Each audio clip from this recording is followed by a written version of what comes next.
İyi günler değerli izleyiciler. Bir medya teknoloji programı ile daha sizlerleyiz. Hep birlikte bilim, teknoloji ve tasarım alanında yaşanan gelişmelere yakından bir göz atalım.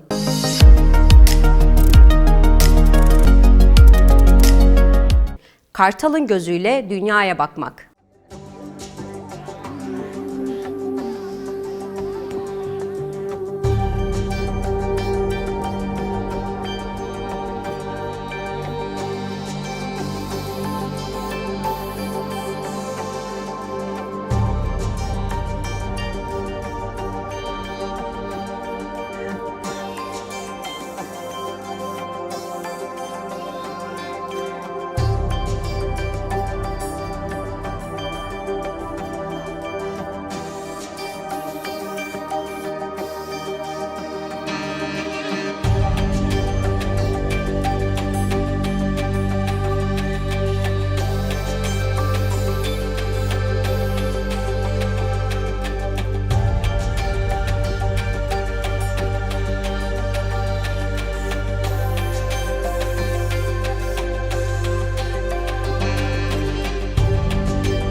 Sırada dosya bölümümüz var. Bu haftaki konumuz sanal medya ve yapay zeka.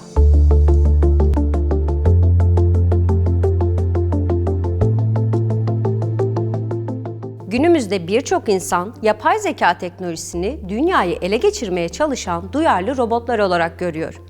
Bu düşünce kimi insanlar için oldukça gülünç, kimileri içinse oldukça ürkütücü geliyor. 15 yıl önce akıllı telefon, GPS veya makine teknolojisinden bahsedildiğinde de benzer tartışmalar yaşanmıştı. Bugünse Mars'ta hayat kurma projeleri konuşuluyor. Yapay zeka teknolojisi şüphesiz insanlığın icat ettiği en güçlü teknolojilerin başında geliyor. Bu teknoloji tıp, finans, makine, uzay ve eğitim başta olmak üzere yaşamın hemen hemen her alanında var olmaya devam ediyor. Yapay zekanın büyük bir hızla gelişmekte olan bir diğer alanı da sanal medya platformları. 2017 yılına kadar 2,4 milyar kullanıcısı olan sanal medya, günümüzde 4,5 milyar kişi tarafından kullanılıyor. Oldukça karışık olan yapay zeka teknolojisi sanal medya alanlarındaysa daha da karmaşıklaşıyor. Dünya nüfusunun büyük bir bölümü hatırı sayılır bir zamanını bu sanal medya mecralarında geçiriyor. Hal böyle olunca veri akışı hesaplanamayacak boyutlara ulaşıyor. İnsanların yaşantılarıyla ilgili yaptığı paylaşımlar da sanal medya tarafından arşivleniyor. Durum o kadar ilerledi ki insan yaşamı sanal medya platformlarında taşındı demek çok da yanlış olmaz. Bu tablo pandemiyle birlikte daha da keskinleşti. Evlerinden çıkamayan insanlar can sıkıntısını sanal medya platformlarındaki akımlarla gidermeye çalışıyor. Son dönemde başlatılan akımlar küçük, dar gruplardan öteye neredeyse tüm kullanıcıların katıldığı trend akımlar oluyor. Bu akımlardan biri de geçtiğimiz günlerde sanal medya platformlarını kasıp kavuran 20 yaş challenge oldu. Sanal medya üzerinden başlayan bu akım kısa süre içerisinde milyonlarca kişiye erişti. Dünyada tanınan simaların hatta kurumsal markaların da dahil olduğu akımda kişiler kendi 20'li yaşlarındaki görüntülerini paylaştı. Instagram ve Twitter'da kısa sürede milyonlarca kullanıcının dahil olduğu bu akım, yapay zeka algoritmalarının dünya üzerindeki etkisini bir kez daha gündeme getirdi. Bu konu sanal medya uzmanları tarafından da tartışmaya açıldı. Kimi uzmanlar basit ve eğlenceli bir akımdan başka bir şey olmadığını söylerken, Big Data'yı işaret eden uzmanlar da oldu. Bu kavram, sosyal medya paylaşımları, ağ günlükleri, bloglar, fotoğraf, video, log dosyaları gibi değişik kaynaklardan toparlanan tüm verinin anlamlı ve işlenebilir biçime dönüştürüldüğü alanı ifade ediyor.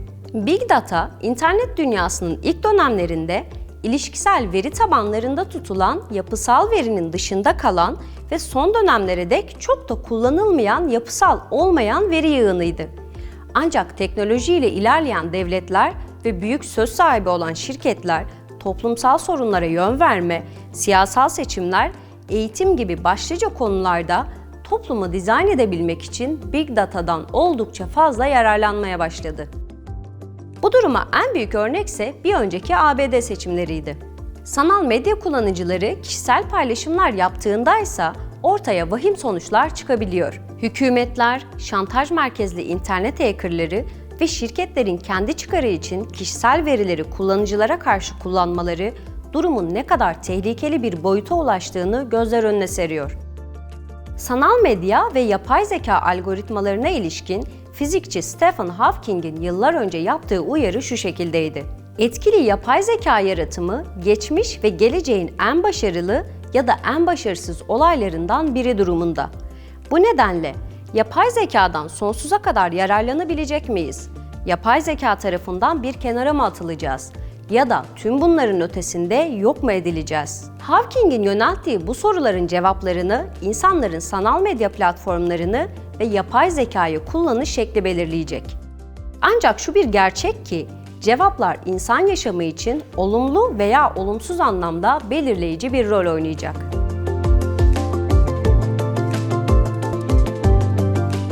Bilim, teknoloji ve tasarım alanında yaşanan gelişmeler böyleydi. Yeni haberler ve yepyeni bir programla görüşünceye dek hoşça kalın.